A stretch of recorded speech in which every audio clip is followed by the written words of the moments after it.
Assalamualaikum warahmatullahi wabarakatuh. Hai teman-teman, perkenalkan nama saya Anissa Sofiatul Salma Mufidah. Di sini saya akan menjelaskan mengenai apa sih pembelajaran terbuka dan MOOCS atau Massive Open Online Course dalam pendidikan sekolah dasar. Di sini saya akan memberikan penjelasan mengenai pengertian dari pembelajaran terbuka. Nah, istilah pembelajaran terbuka merupakan gambaran situasi pembelajaran di mana peserta didik diberi kebebasan dalam menentukan atau memilih dari berbagai pilihan yang berhubungan dengan kegiatan pembelajaran. Seperti contohnya memilih waktu, tempat, metode pengajaran, mode akses, dan beberapa hal lain yang berkaitan dengan proses belajar mereka. Tentu saja dalam konteks ini menjelaskan bahwa situasi atau proses pembelajaran dapat dilakukan kapan saja, di mana saja, dan dalam kondisi apapun, serta terbuka bagi semua orang. Istilah pembelajaran terbuka sering merujuk pada e-learning, pembelajaran fleksibel, dan pembelajaran jarak jauh. Kemudian pengertian MOOCS yaitu merupakan salah satu bentuk inovasi baru dalam dunia pendidikan saat ini, atau kepanjangannya Massive Open Online Course. Ialah suatu modul pembelajaran secara daring yang ditujukan kepada siapapun yang menginginkan mengikuti perkuliahan tanpa ada batasan jumlah peserta. MOOCS merupakan suatu platform khusus yang menawarkan kursus secara independen atau bekerja sama dengan universitas. Massive Open Online Course atau MOOCS juga didefinisikan sebagai suatu kursus atau perkuliahan yang dirancang dengan sistematis, menerapkan adanya penilaian dan disampaikan secara online melalui web. Ini tentu saja dapat diikuti peserta didik dalam jumlah yang banyak dan dapat memungkinkan masyarakat berinteraksi antara peserta dengan pendidik tanpa ada batasan usia, lokasi, waktu, ataupun persyaratan biaya.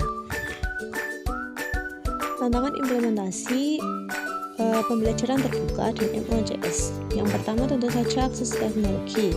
Jadi tidak semua siswa itu memiliki akses yang sama terhadap perangkat dan koneksi internet yang memadai.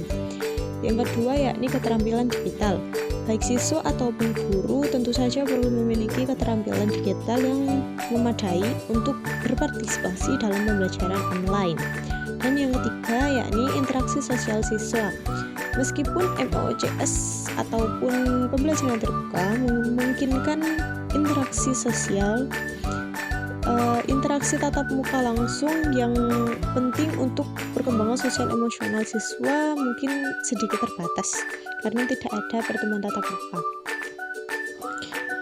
Kemudian selanjutnya yakni peluang implementasi pembelajaran terbuka dan MOOCS. Yang pertama yakni aksesibilitas.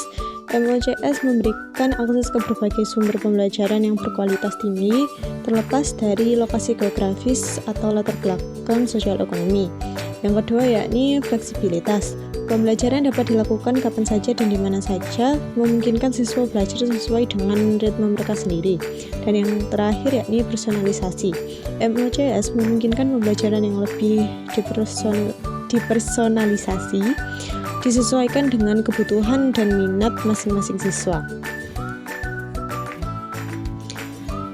Teori yang melandasi yakni teori konstruktivisme.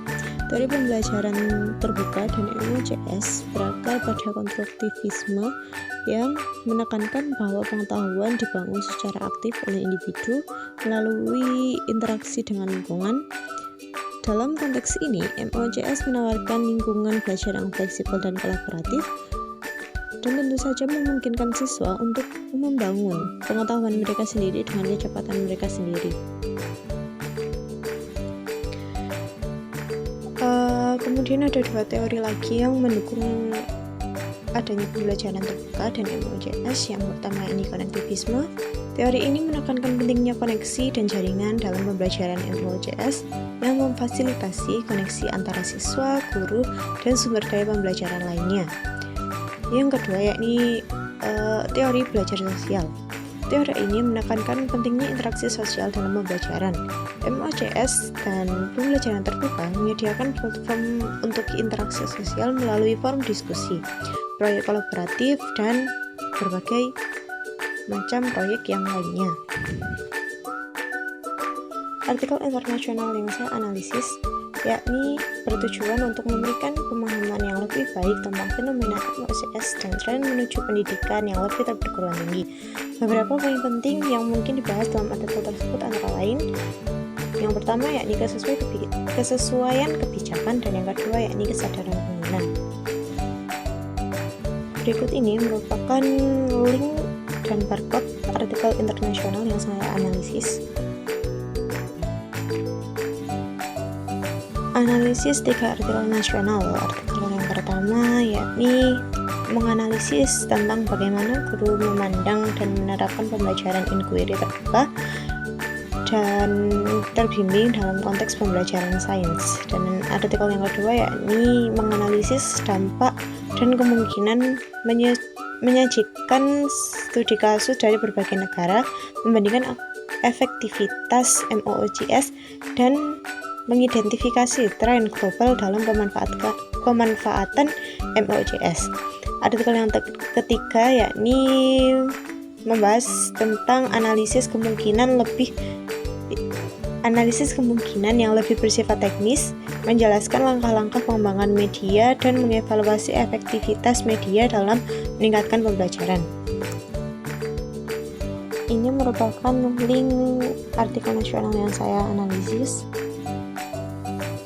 dan ini merupakan barcode dari artikel nasional yang saya teliti.